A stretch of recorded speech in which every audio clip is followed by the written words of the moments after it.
let's get this cleared up real quick. Okay, the fourth is a classic story of the broken window. And it was introduced originally by Frederic Bastiat in this book, The Law, which is really good. If any of you, this is my book, and if you want to borrow it, you're welcome to.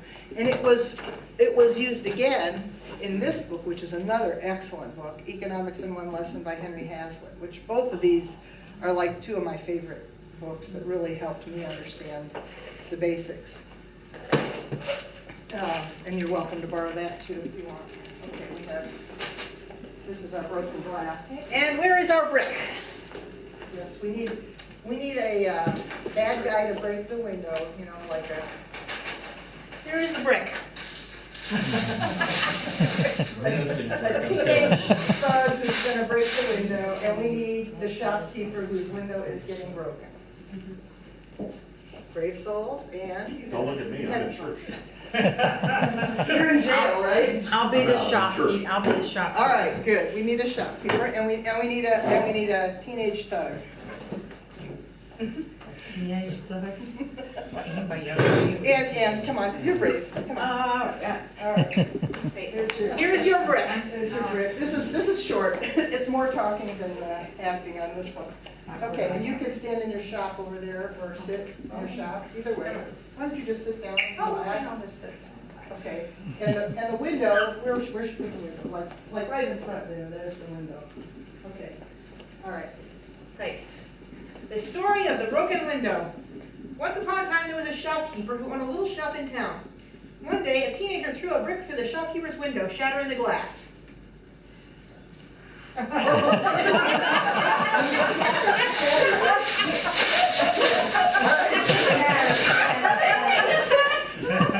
well, there you go.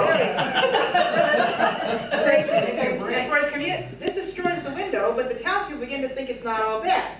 However, the judge still sentences the teenager to community service, handing out bits of broken window glass. Oh, yeah, go ahead, hand those out to people for their souvenirs so they'll remember them.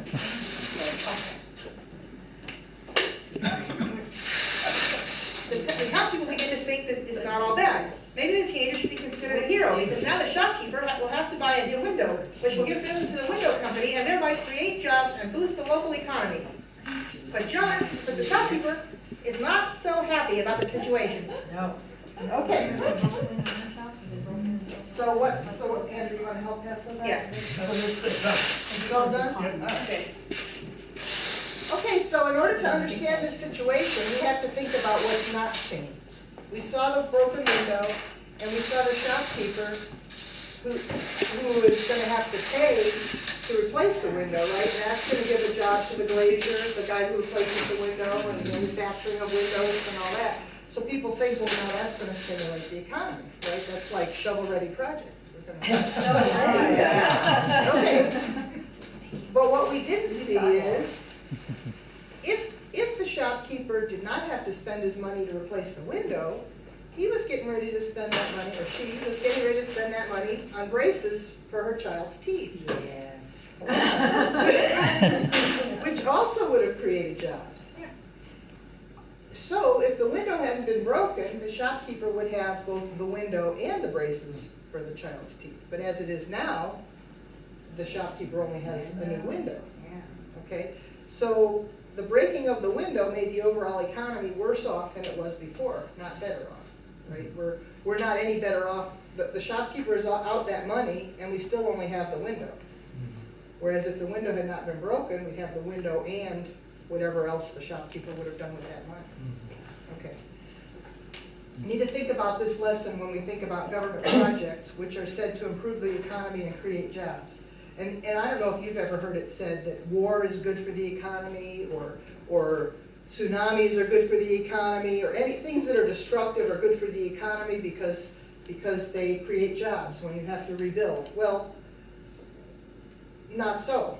What they're not telling you is, obviously, all those resources that had to go to replace the things that were broken would otherwise have been used for other purposes that would have been productive and useful. So now, I mean, common sense tells you it can't be good to be destroying things, right? But economists don't always use common sense. It's very interesting. You have to have a PhD to be that dumb, right?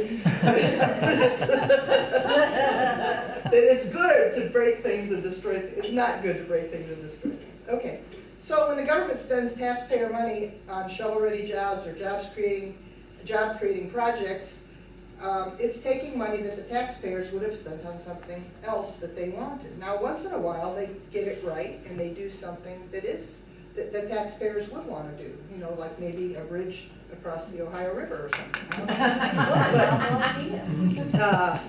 But what? Did you say something? No. Okay. So we often forget to consider the opportunities that were lost, the opportunity cost of what that money would have been used for if they weren't used for the government projects. And I have to picture that those government projects are destroying jobs while they're creating jobs, and that's why we're seeing with the stimulus, you know, tons of money was spent, but that spending of that money took money out of the economy that would have been used to create jobs that people of their own free will and choice would have created things that they valued more. So those are, now we get, you know, a degree. That's our economics degree. So thank you all so much.